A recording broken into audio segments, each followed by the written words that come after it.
কোথায় যাস তুই বলতো? একটু দেখ না যে কাউন্টিংটা কি হচ্ছে। আমার তো মনে হচ্ছে ছোট নাতি আর কানো সব কাউন্টিং এ গন্ডগোল করছে। কোনো গন্ডগোল নেই দাদু, কোনো গন্ডগোল নেই। এই বর্ণনা দেখে না আমি অবাক হয়ে যাচ্ছি। অবাক হয়ে যাচ্ছি? আরে কি হয়েছে পরিষ্কার করে সেটা বলবি?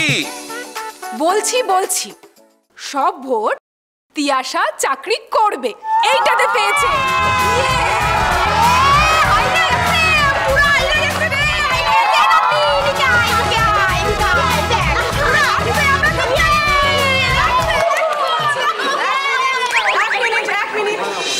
সমস্ত ভোট তিয়াশা চাকরি করবে পেয়ে গেছে মানে?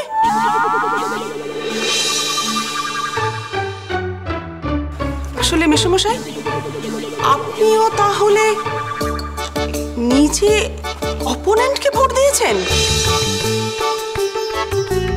হ্যাঁ ঠিক মেসোমশাই, আপনিও?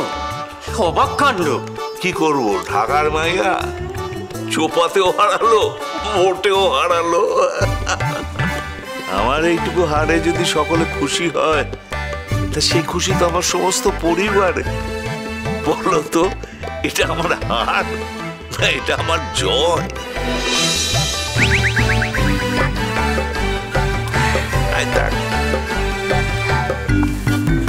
এই থাও মাইয়া এরেই কয় রিগি, বুঝছো?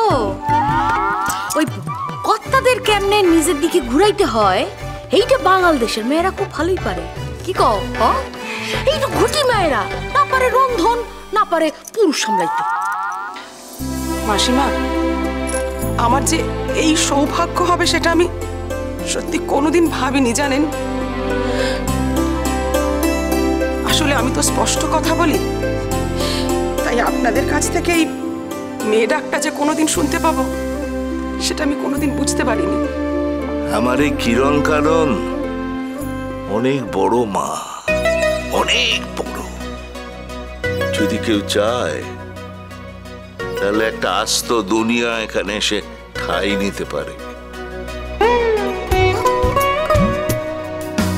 তবে সেই দুনিয়াতেও তেঁতুল পাতায় কি করে একসঙ্গে বাস করতে হয় সেটাও জানতে হবে।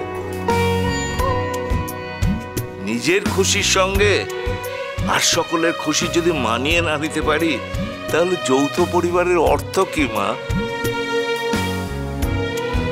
দাদু, ইউ আর গ্রেট অলওয়েজ। প্রচিত গুপ্তর মধুর হাওয়া, সোম থেকে শনি সন্ধ্যে ৭টায় আকাশ ৮-এ।